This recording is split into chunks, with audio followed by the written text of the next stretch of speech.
All right, do this in short form. 2JZ crank pulley, completely laid down. In the other video, I made it too small, so I had to. I put a piece of pipe in the crimper, undersized it, and then we pressed it on with some Loctite, and then I laid it down to the proper thickness. So now we have like almost our own homemade speedy sleeve onto it. And yeah, after laying it down, we've got a nice perch for our timing marks. It's in there. The depth is correct. I got a lot of threads for the bolt. We then used a Honda Civic pulley. We laid out the center. Well, we hole sawed it out, then smoothed it.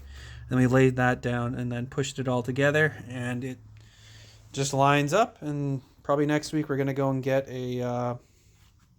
some pulleys from the auto wrecker, and we'll go from there. But yeah, it seems to be fine. We're not gonna supercharge it anytime soon, but we'll get the fundamentals of the belt down. So yeah, smell you later.